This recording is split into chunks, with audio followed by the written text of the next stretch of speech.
The rain had been falling for 6 days.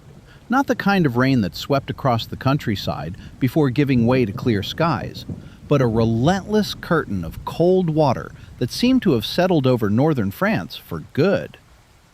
Every hour sounded the same.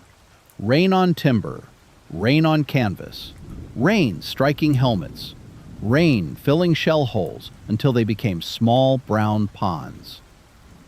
Somewhere beyond the mist, guns rumbled.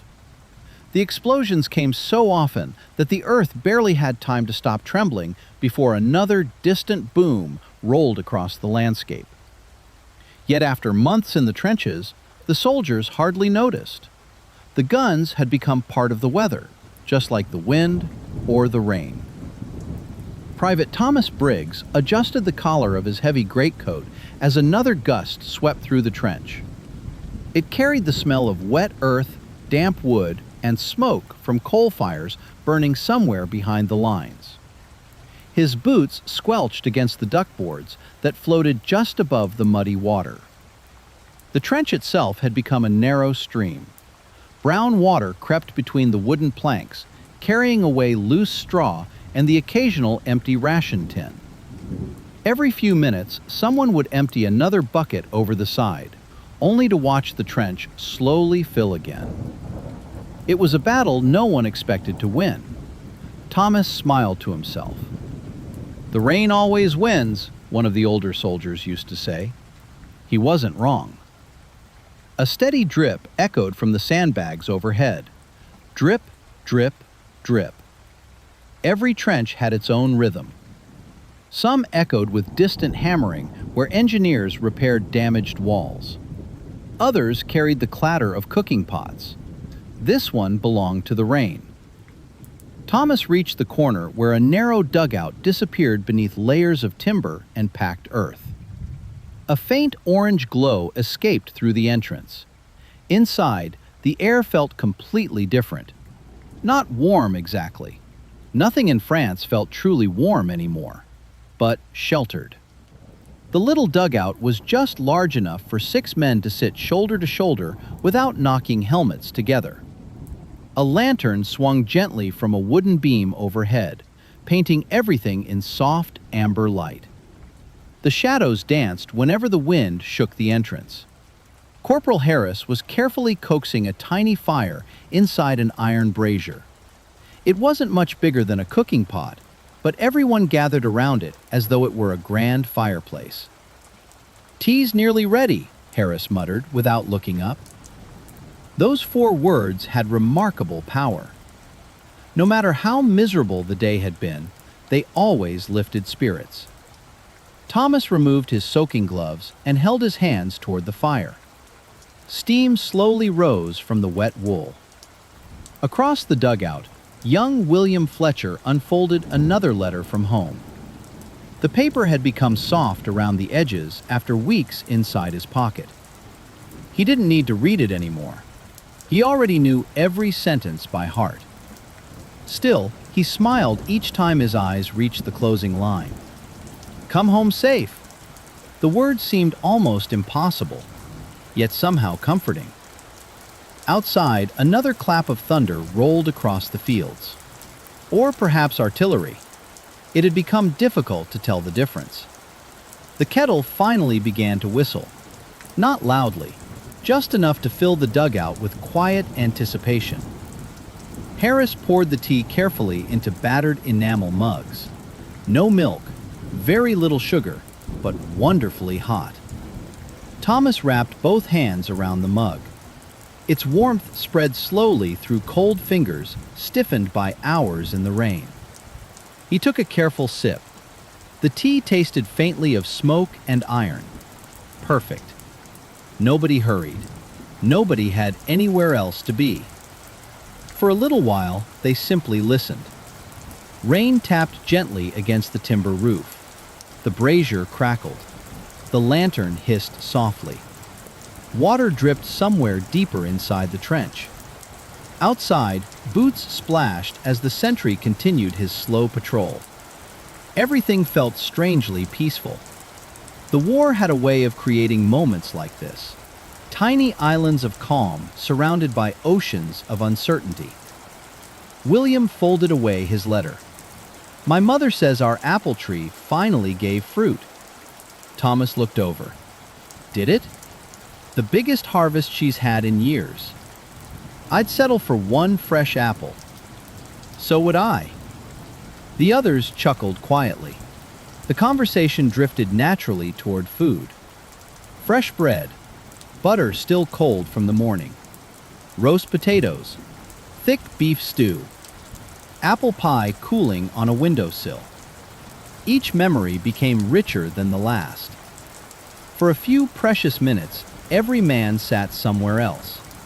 Not in France, not beneath endless rain, but back home.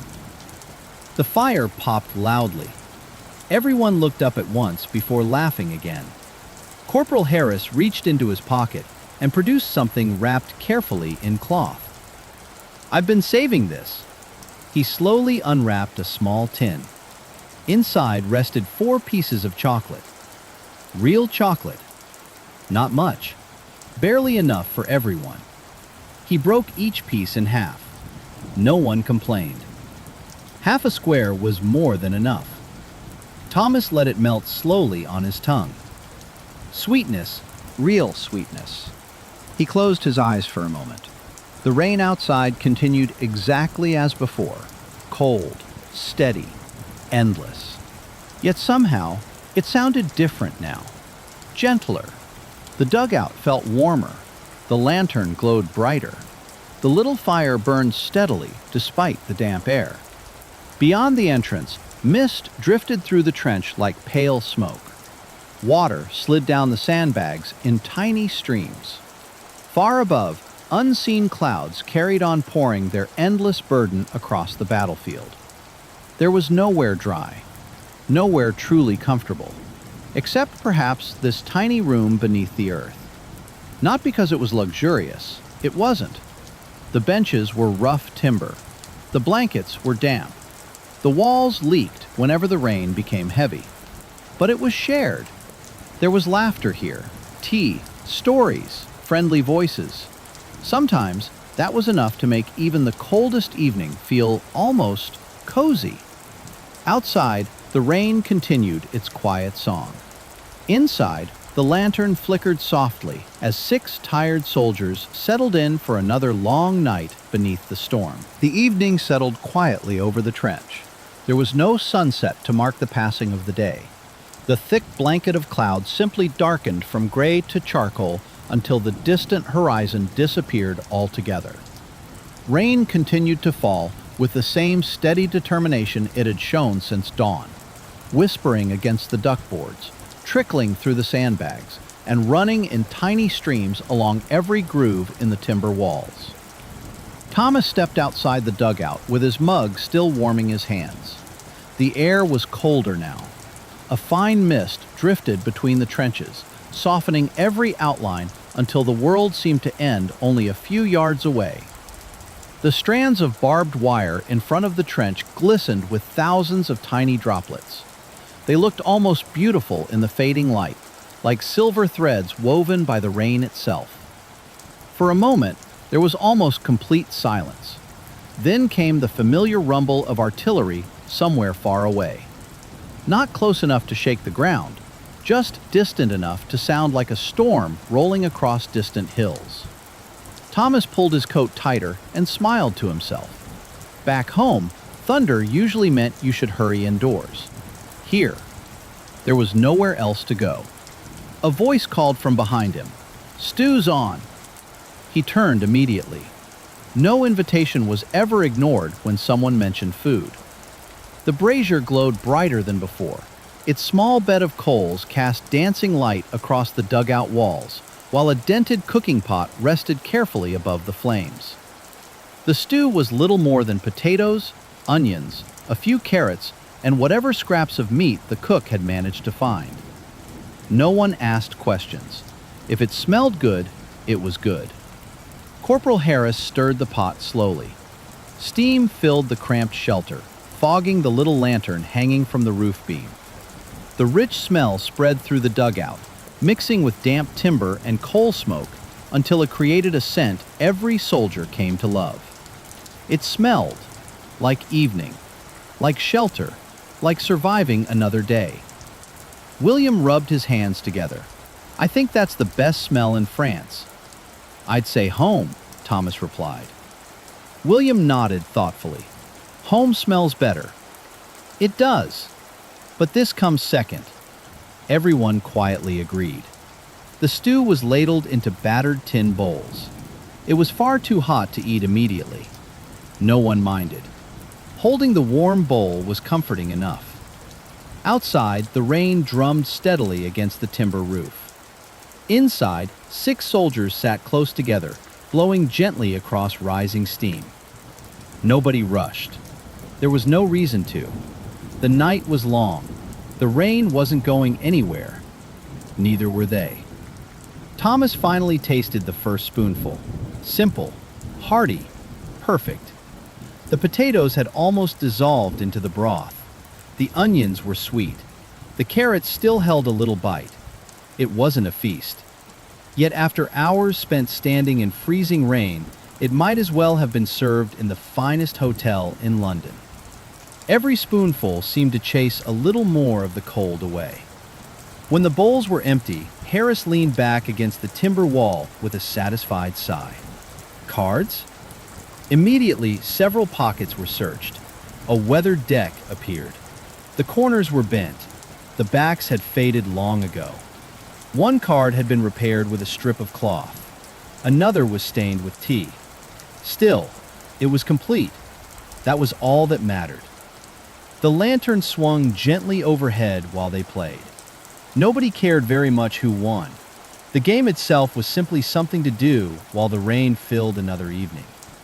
Occasionally, someone accused another of cheating, always with a grin, always answered by laughter.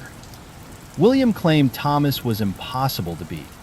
Thomas insisted he was simply lucky. Corporal Harris declared luck disappeared the moment anyone mentioned it aloud. The conversation wandered without purpose. Someone remembered fishing with his father before the war. Another described the bakery near his village that filled the whole street, with the smell of fresh bread every morning. Thomas spoke about autumn walks through damp forests, where fallen leaves covered every path in shades of gold and copper. The others listened quietly. Each story painted another picture far removed from muddy trenches. It was strange. The rain outside almost helped. Its steady rhythm wrapped itself around every memory. The little dugout became less like a shelter beneath a battlefield, and more like a tiny cottage somewhere deep in the countryside. Safe, warm, hidden from the storm. Hours drifted by unnoticed. The lantern burned lower. Someone quietly refilled it with a little precious oil. Outside, another patrol splashed slowly along the trench. Boots against wet duckboards. A muffled greeting. Then silence again. Thomas stepped outside once more. Night had completely arrived. The rain softened everything. The landscape had disappeared into darkness. Only a handful of lanterns glowed faintly along the winding trench behind him, each one flickering like a distant star. Trapped beneath the earth. The wind had calmed. Without it, the rain seemed gentler. Each drop landed with a quiet patter on his steel helmet. Tiny streams flowed beside the duckboards, carrying leaves, straw, and little fragments of broken timber toward some unseen corner of the trench. Somewhere nearby, water dripped steadily from the roof of another dugout. Drip, drip, drip. Thomas found himself listening to it. It almost sounded like the ticking of an old grandfather clock. Strange, how quickly people grew used to sounds. Months ago, silence had felt normal. Now, silence itself seemed unusual. The rain had become company. When he returned inside, William was unfolding his letter again. "I suppose you've read that 100 times, Thomas said. William smiled. "Closer to 200. And yet you keep reading. I always find something I missed." Thomas laughed softly. You've memorized every word. I know. William carefully smoothed the paper across his knee. I think it's the handwriting. Thomas nodded. He understood. Sometimes it wasn't the words people missed. It was seeing the familiar shape of someone's handwriting. The little curves, the tiny mistakes, the hurried strokes at the end of a sentence. Proof that somewhere beyond the rain, life carried on. Families sat around warm fireplaces. Children chased each other through gardens. Dogs barked at passing carts. Church bells rang on Sunday mornings. Shops opened. Bread baked. People laughed. It was comforting to imagine. Very comforting. The brazier glowed quietly. Its gentle warmth slowly dried the sleeves of Thomas's greatcoat. Steam rose lazily from boots lined neatly beside the fire. Wet socks hung from a length of string stretched across one corner of the dugout. One by one, the men settled into comfortable silence. No conversation was needed anymore. The rain spoke enough for everyone. It tapped softly above them. The lantern hummed. The fire crackled. Now and then, a log shifted with a quiet pop, sending tiny sparks dancing upward before disappearing into the darkness above. Thomas leaned back against the timber wall and closed his eyes. The dugout creaked gently as the wind brushed across the earth overhead.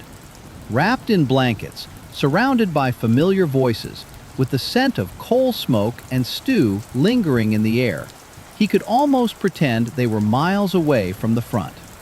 Almost. Outside, the endless rain continued to wash the world clean. Inside, beneath layers of earth and timber, the little lantern burned steadily, refusing to surrender to the darkness beyond. Sometime after midnight, the rain grew heavier. Not suddenly. It simply settled into a deeper rhythm, each drop landing with a soft, steady patter upon the timber roof above the dugout. The sound blended with the quiet hiss of the lantern and the occasional crackle from the little brazier until it became impossible to tell where one sound ended and another began. Thomas opened his eyes. For a few moments, he simply listened. There was something strangely comforting about storms when you were safely beneath a roof, however humble that roof might be. The dugout creaked gently as water soaked deeper into the earth above. Tiny droplets found their usual paths through the timber, falling into little buckets that had long ago been placed beneath the leaks. Plink, plink, plink. No one rushed to empty them. There would be time for that later. Outside, the trench was quiet. Only the sentry remained awake. Thomas quietly pulled on his damp boots and climbed the narrow steps leading into the darkness. The cold greeted him immediately. Mist drifted slowly through the trench, wrapping everything in a pale blanket. The rain blurred every edge until the world seemed painted in gentle shades of gray. He could barely see 20 yards ahead. Lanterns glowed softly at intervals along the trench, their warm light spilling onto the wet duckboards like little pools of gold. The puddles reflected them perfectly. For a moment, it looked as though stars had somehow fallen to the ground. Thomas rested one hand on the rain-soaked sandbags. The cold canvas was slick beneath his fingers. Beyond the trench lay only darkness. No man's land had disappeared beneath the fog. The shattered trees, the broken wire, the shell holes, everything had been hidden beneath the night's gentle curtain. Even the war seemed quieter. The guns still murmured somewhere beyond the clouds, but they sounded distant now, almost sleepy, as though even they had grown tired of speaking. A robin began to sing. Thomas smiled. It seemed impossible that such a tiny bird could still find reason to sing in a place like this. Yet every morning it returned, always before sunrise, always hidden somewhere in the mist. Its little song drifted through the rain before disappearing into the silence once more. He stood there for another minute, breathing slowly. The cool air smelled of wet grass, fresh earth, and coal smoke drifting from kitchens further behind the lines. There was a strange freshness to it, as though the rain had washed every worry from the world, leaving only quiet behind. Eventually, he returned underground. The dugout felt wonderfully still. Most of the men were asleep. William had his letter tucked safely beneath his folded coat.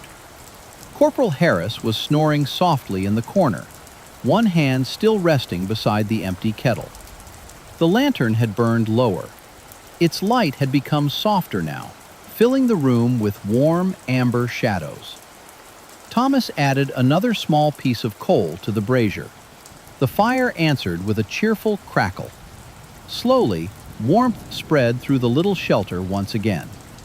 He filled the kettle with fresh water from a nearby can and placed it gently above the coals. There was no hurry. Everything happened slowly at this hour. The kettle began to whisper long before it boiled. Steam curled lazily upward. Thomas watched it drift towards the ceiling where it disappeared into darkness. He found himself thinking about home again, about rainy evenings beside the fireplace, about the sound of water running down cottage windows, about thick blankets pulled high against cold winter nights. Funny how certain sounds followed you wherever life carried you. Rain was still rain. Fire still crackled. A kettle still sang before tea. Some comforts never changed. The water finally began to boil. Thomas prepared a fresh pot of tea, careful not to wake the others. The gentle aroma filled the dugout, warm, earthy, familiar. He poured himself a single mug and returned to his seat. Outside, the rain continued without pause. Inside, everything felt peaceful. He wrapped both hands around the warm enamel cup. Its heat seeped slowly into tired fingers. The lantern flickered once as the wind sighed gently across the entrance. Blankets rustled. Someone murmured quietly in their sleep. Then stillness returned. Thomas listened carefully. Rain above, fire beside him. Slow breathing from friends nearby. The faint ticking of water into a bucket. It was remarkable how many gentle sounds existed in the middle of such an extraordinary place. Hours slipped by almost unnoticed. The darkness slowly began to soften. Not with color, but with light. Somewhere beyond the clouds, morning was quietly arriving. The entrance to the dugout became a little less black. The mist outside turned silver. The robins sang again. One by one, the others began to stir. Not because anyone called them, simply because another day had arrived. William stretched and smiled sleepily. Still raining? William laughed quietly. I thought so. No one complained. Somehow the rain had become part of the trench itself, as familiar as the timber walls, as dependable as the morning tea. Corporal Harris yawned and reached for the kettle. I suppose we'd better make another pot. I was hoping you'd say that. The little fire glowed brighter as fresh coal was added. Steam once again curled into the warm air. Outside, another quiet morning settled across the sleeping countryside. The rain washed the duckboards. It filled the shell holes. It tapped gently upon every roof and sandbag. Inside, 6 weary soldiers gathered close around a tiny fire, warming their hands as another peaceful morning began. And as the lantern's glow slowly gave way to the soft gray light of dawn, Thomas closed his eyes for just a moment longer. The rain continued its endless lullaby. The fire whispered softly. The kettle sang its familiar tune. There would always be another watch to stand, another cup of tea to brew, another quiet conversation shared beneath the earth. But for now, there was nothing to do, nothing to worry about, only the comforting rhythm of falling rain, the steady warmth of the little fire, and the peaceful knowledge that, for this brief moment, everyone was together. So let the storm drift on through the night. Let the rain fall as gently as it wishes. Let every quiet drop carry away the weight of the day. The lantern burns low. The fire settles into glowing embers. The trench grows still once more. And somewhere beyond the clouds, morning patiently waits. Until then, rest. Listen to the rain. Feel the warmth of the fire. Close your eyes. And let the long rain carry you gently into sleep.